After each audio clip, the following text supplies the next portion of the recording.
गणेशोत्सव अवघ्या काही दिवसांवर असताना सध्या सगळीकडेच मंडळांकडून जोरदार आगमनाची तयारी सुरू आहे। अनेक ठिकाणी लाडक्या बाप्पाच्या आगमनाला सुरुवात झालेली असून मुंबईकरांना ओढ सुद्धा लागली आहे ती मुंबईतील काही प्रमुख गणपती मंडळांच्या आगमन सोहळ्याची।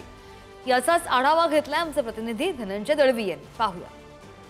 गणेशोत्सवाची तयारी आता सर्व ठिकाणी पूर्ण झालेली आहे आणि बाप्पाच्या मूर्ती ज्या आहेत त्या मंडळात विराजमान होण्यासाठी निघालेल्या आहेत। मुंबईतल्या गणेशोत्सवाला सुरुवात झालेली पाहायला मिळते। आपण जर पाहिलं तर अनेक नावाजलेली जी मंडळ आहेत त्यांच्या गणेश मूर्तींचं आज आगमन होताना पाहायला मिळते आणि यामध्येच महत्त्वाच्या काही मूर्त्या आहेत। त्याचपैकी एक असलेला कुर्ल्याचा महाराजा या मंडळाचं सुद्धा आगमन आपल्याला होताना पाहायला मिळते। सध्या मी दादरच्या परिसरामध्ये आहे, सेना भवनाच्या परिसरामध्ये आहे आणि याच ठिकाणी आपण पाहू शकतो ह्या बाप्पाचं आगमन होताना आपल्याला पाहायला मिळते। त्यामुळे नक्कीच आपण जर पाहिलं तर हा सगळा रूप, हे सगळं उत्सव, ही सगळी परंपरा आणि त्या पीओपीच्या सगळ्या संकटातून मुक्त झाल्यानंतर हा आगमन सोहळा या ठिकाणी मुंबईतला होताना आपल्याला पाहायला मिळतो।